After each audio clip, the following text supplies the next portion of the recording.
It's still going.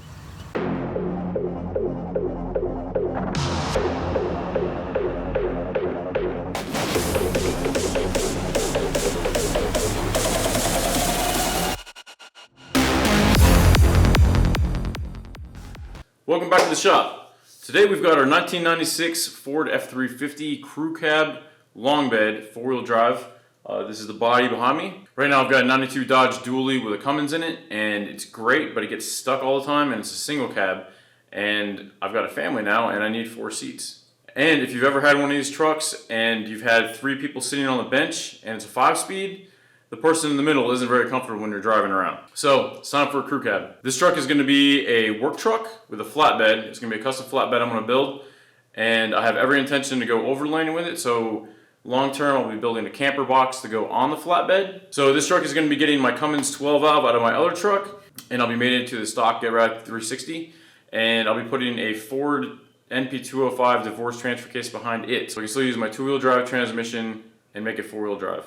This particular truck, it's a very good condition for its age. It's got a little bit of wear and tear on it. You know, it's a 96, but it's very rust free. There's only a couple spots in the rocker panels that need some patching. The frame is actually really good too. It has some rust, but it's not cancerous rust, and I was able to clean that up. Originally, this came with a 351 V8 Windsor, and it had an automatic transmission. I think it was a C6 and some Borg Warner transfer case behind it. And that's a good thing, even though it was really slow when I first had it. The drivetrain on this thing has been pampered its whole life because it's been pushed around by a little small block V8 instead of a diesel. Alright, so why Ford? Why not Chevy? Why not Dodge? Well, I've had a number of Chevy vehicles in the past, and I've currently got a Dodge, and they're great. But this 96 F350 comes with a solid front axle. It's a Dana 60.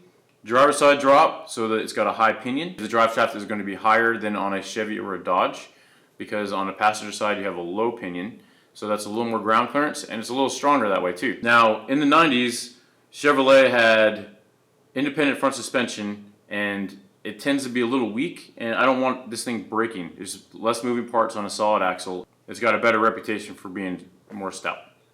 Now, in the 90s, Dodge also had a solid front axle, but it had a vacuum disconnect, which would be in the axle tube, so that when you're in the cabin and you're driving, you can disengage and engage 4-wheel drive by the push of a button and using this vacuum actuator to engage it, which is convenient, but it tends to fail and it makes the axle tube weaker.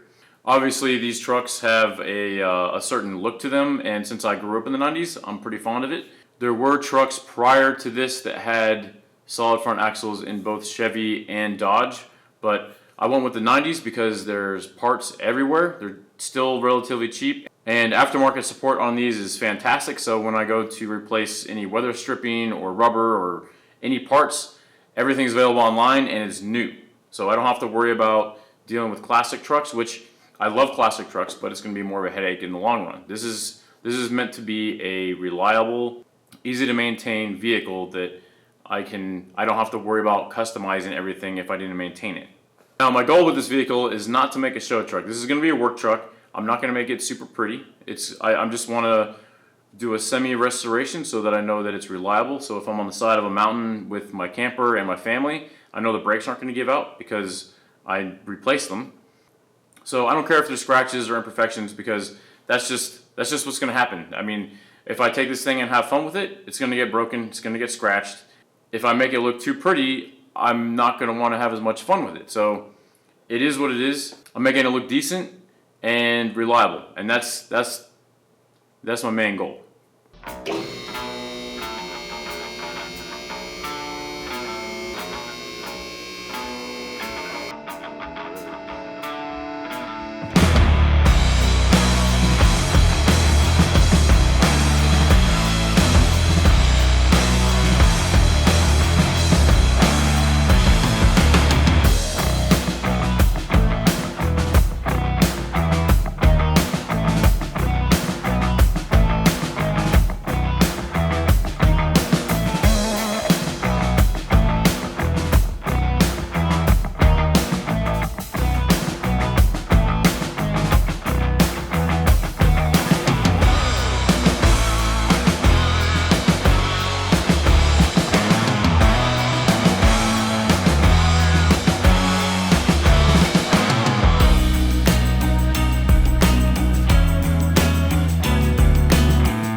Now, I went with Rust-Oleum because it's tried and true. I've used it on a lot of things, and it just works.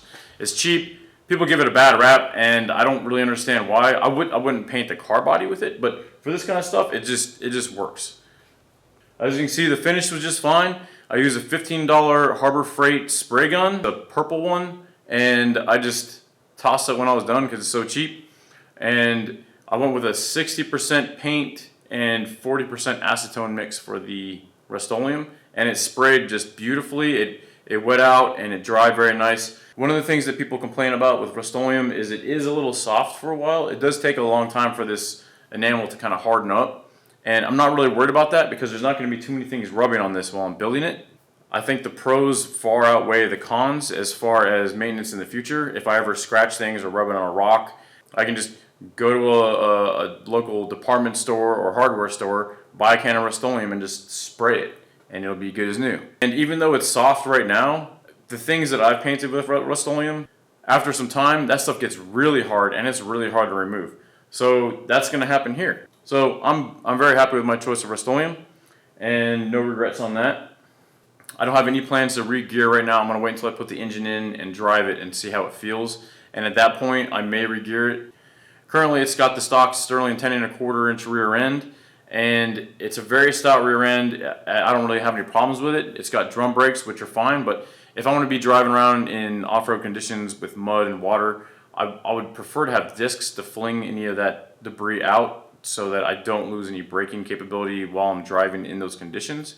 Well, I hope you enjoyed the video. Thank you for watching. Make sure and check back because this truck is what I'm actively working on right now. I'm very excited to finish this thing, or at least get it on the road, because I can't be down without my work truck for too long. So this is quite a priority right now, and I've been itching to go overlanding for years, and it's time. So stay tuned. I'm going to be posting a lot of videos on this build. Anyways, thank you for watching, and I'll see you on the next episode.